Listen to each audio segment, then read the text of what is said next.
It feels like we're all suffering from information overload or data glut.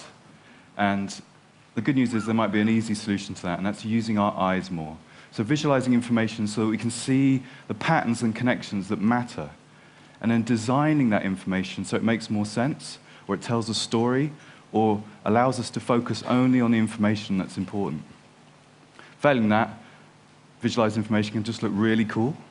So let's see. This is the billion-dollar-ogram, and this image arose out of frustration I had with the reporting of billion-dollar amounts in the press. That is, they're meaningless without context. 500 billion for this pipeline, 20 billion for this war. It doesn't make any sense. So the only way to understand it is visually and relatively. So I scraped a load of reported figures from various news outlets and then scaled the boxes according to those amounts. And the colors here represent the motivation behind the money.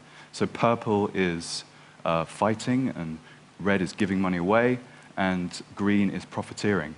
And what you can see straight away is you start to have a different relationship to the numbers. You can literally see them. But more importantly, you start to see patterns and connections between numbers that would otherwise be scattered across multiple news reports. Let me point out some that I really like. This is OPEC's revenue, this green box here, 780 billion a year. And this little pixel in the corner, 3 billion, that's their climate change fund. Americans, incredibly generous people, over 300 billion a year donated to charity every year, compared with the amount of foreign aid given by the top 17 industrialized nations at 120 billion. And then, of course, the Iraq war predicted to cost just 60 billion back in 2003, and the mushroomed slightly. Afghanistan and Iraq mushroomed now to 3,000 billion. So now it's great, because now we have this texture and we can add numbers to it as well. So we can say, well, a new figure comes out, let's see, African debt. How much of this diagram do you think might be taken up by the debt that Africa owes to the West? Let's take a look. So there it is, 227 billion is what Africa owes. And the recent financial crisis, how much of this diagram might that figure take up? What does that cost the world? Let's take a look at that. Douche, which I think is the appropriate sound effect from that much money. 11,900 billion. So by visualizing this information, we turned it into a landscape that you can explore with your eyes, a kind of map, really, a sort of information map. And when you're lost in information, an information map is kind of useful. So I want to show you another landscape now. I need to imagine what a landscape of the world's fears might look like. Let's take a look. This is mountains out of molehills, a timeline of global media panic. So I'll label this for you in a second. But the height here, I want to point out, is the intensity of certain fears as reported in the media. Let me point them out. So this, swine flu, pink. Bird flu. SARS, brownish here. Remember that one? The millennium bug. Terrible disaster. These little green peaks are asteroid collisions. And in summer here, killer wasps.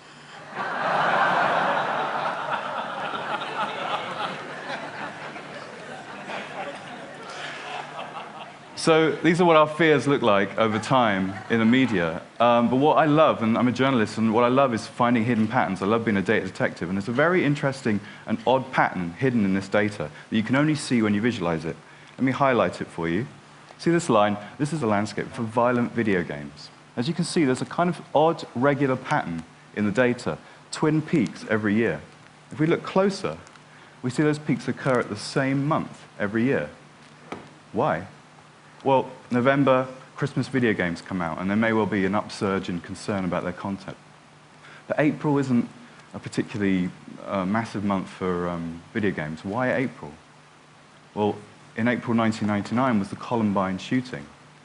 And since then, that fear has been remembered by the media and echoes through the group mind. Gradually through the year, you have retrospectives, anniversaries, court cases, even copycat shootings, all pushing that fear into the agenda.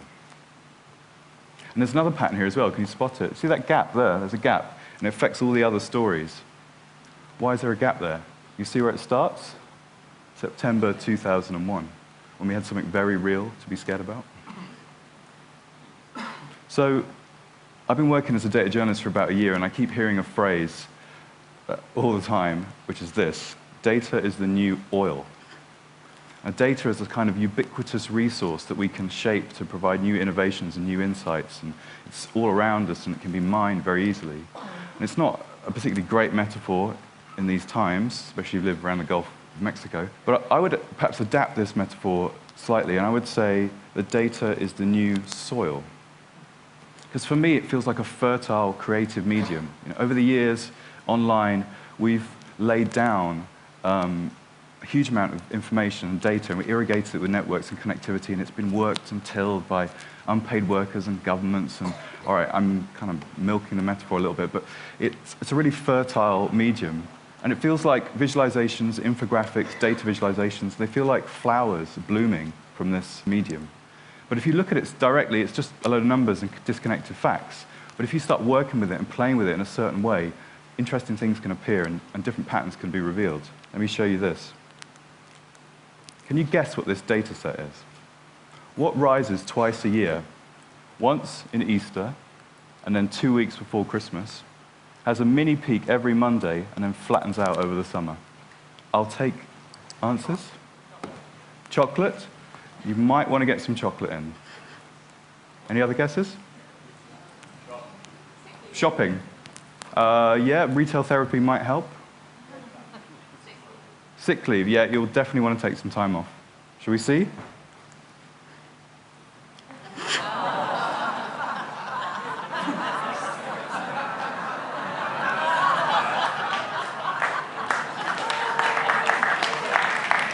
So, information guru Lee Byron and myself, we scraped 10,000 status Facebook updates for the phrase break up and broken up, and this was the pattern we found. People clearing out for spring break.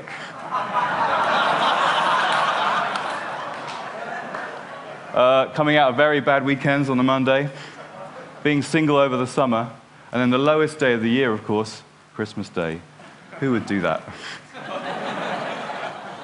So there's a titanic amount of data out there now, unprecedented. But if you ask the right kind of question or you work it in the right kind of way, interesting things can emerge. So information is beautiful, data is beautiful. I wonder if I could make my life beautiful. And here's my visual CV. I'm not quite sure I've succeeded. Pretty blocky, colors aren't that great. But I wanted to convey something to you. I started as a programmer, and then I worked as a writer for many years, about 20 years in print, online, and in advertising. And only recently have I started designing. And I've never been to design school. I've never studied art or anything. I just kind of learned through doing. And when I started designing, I discovered an odd thing about myself. I already knew how to design, but it wasn't like I was amazingly brilliant at it, but more like I was sensitive to the ideas of grids and space and alignment and typography. It's almost like being exposed to all this media over the years had instilled a kind of dormant design literacy in me. And I don't feel like I'm unique. I feel like every day, all of us now are being blasted by information design. It's being poured into our eyes through the web. And we're all visualizers now, and we're all demanding a visual aspect to our information. And there's something almost quite magical about visual information. It's effortless. It literally pours it in. And if you're navigating a dense information jungle, coming across a beautiful graphic or a lovely data visualization, it's a relief. It's like coming across a clearing in the jungle. And I was curious about this, so it led me to the work of a Danish physicist called Tor Noritranders. And he converted the bandwidth of the senses into computer terms. So here we go. This is your senses pouring into your senses every second. Your sense of sight is the fastest. It has the same bandwidth as a computer network. Then you have touch, which is about the speed of a USB key. And then you have hearing and smell, which is the throughput of a hard disk. And then you have poor old taste, which is like barely the throughput of a pocket calculator. And that little square in the corner, 0.7%, that's the amount we're actually aware of. So a lot of your vision is pouring, the bulk of it is visual, and it's pouring in, it's unconscious. And the eye is exquisitely sensitive to patterns in variations in color, shape, and pattern. It loves them, it calls them beautiful. It's the language of the eye. And if you combine the language of the eye with the language of the mind, which is about words and numbers and concepts, you start speaking two languages simultaneously, each enhancing the other. So you have the I, and then you drop in the concepts. And that whole thing, it's two languages both working at the same time. So we can use this new kind of language, if you like, to alter our perspective or change our views. Let me ask you a simple question with a really simple answer. Who has the biggest military budget? It's got to be America, right? Massive. 609 billion in 2008, 607 rather. So massive, in fact, that it can contain all the other military budgets in the world inside itself. Gobble, gobble, gobble, gobble, gobble. Now, you can see Africa's total debt there and the UK budget deficit for reference. So that might well chime with your view that America is a sort of warmongering military machine out to overpower the world with its huge industrial and military complex. But is it true that America has the biggest military budget? Because America is an incredibly rich country. In fact, it's so massively rich that it can contain the 4 other top industrialized nations' economies inside itself. It's so vastly rich. So its military budget is bound to be enormous. So to be fair and to alter our perspective, we have to bring in another data set. That data set is GDP, or what the country's earning. Who has the biggest budget as a proportion of GDP? Let's have a look. That changes the picture considerably. Other countries pop into view that you perhaps weren't considering, and America drops into 8th. Now, you can also do this with soldiers. Who has the most soldiers? It's got to be China, of course, 2.1 million. Again, chiming with your view that China has a militarized regime ready to mobilize its enormous forces. But of course, China has an enormous population. So if we do the same, we see a radically different picture. China drops to 124th. It actually has a tiny army when you take other data into consideration. So absolute figures, like the military budget, in a connected world kind of don't give you the whole picture. They're not as true as they could be. We need relative figures that are connected to other data so that we can see a fuller picture. And then that can lead to us changing our perspective. As Hans Rosling, the master, my master, said, let the data set change your mindset. And if that can do that, maybe it can also change your behavior. Take a look at this one. I'm a bit of a health nut. I love kind of like taking supplements and being fit, but I can never understand what's going on in terms of evidence. There's always conflicting evidence. Should I take vitamin C? Should we take in wheatgrass? So this is a visualization of all the evidence for nutritional supplements. This kind of diagram is called a balloon race. So the higher up the image, the more evidence there is for each supplement. And the bubbles correspond to popularity as regards to Google hits. So you can kind of immediately apprehend the relationship between efficacy and popularity. But you can also, if you grade the evidence, sort of do a worth it line. And so supplements above this line are worth investigating, but only for the conditions listed below. And then supplements below the line are perhaps not worth investigating. Now this image constitutes a huge amount of work. We scraped like 1,000 studies from PubMed, the biomedical database, and we compiled them and graded them all. And it was incredibly frustrating for me because I had a book of 250 visualizations to do for my book. And I spent a month doing this, and I'd only filled 2 pages.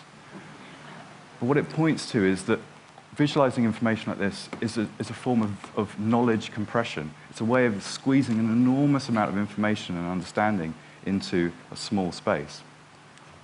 And once you've curated that data, and once you clean that data, and once it's there, you can do cool stuff like this. So I converted this into an interactive app.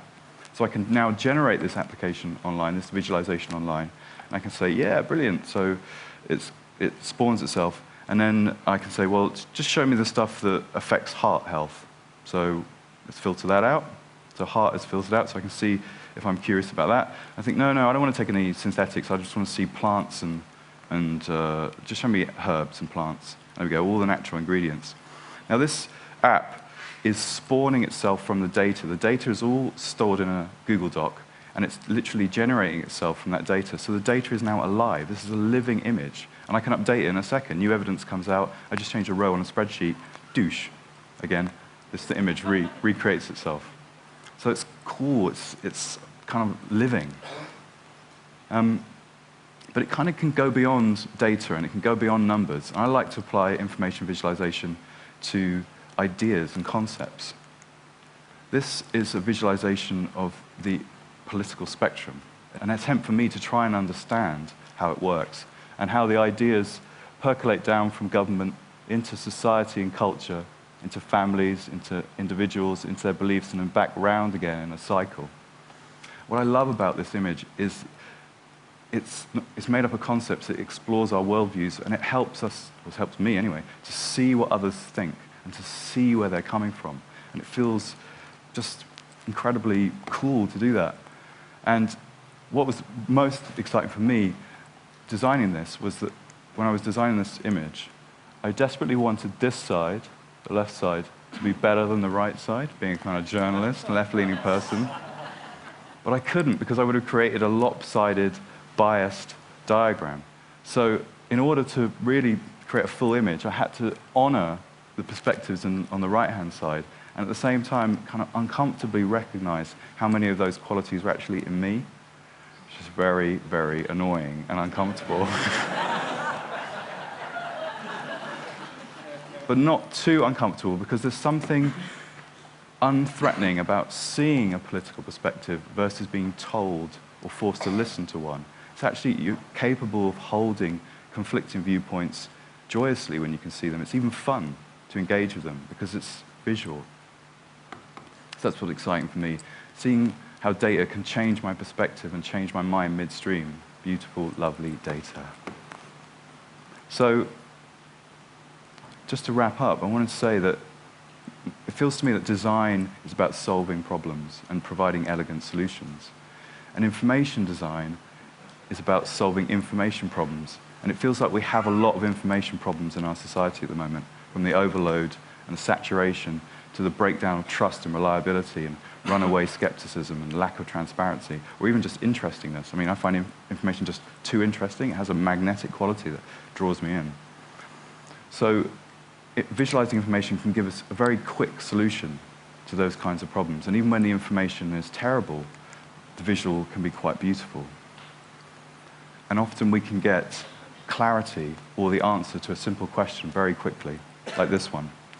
The recent Icelandic volcano, which was emitting the most CO2? Was it the plains or the volcano? The grounded plains or the volcano? So we can have a look. We look at the data and we see, yep, the volcano emitted 150,000 tons. The grounded plain would have emitted 345,000 if they were in the sky. So essentially, we had our first carbon neutral volcano. Yeah.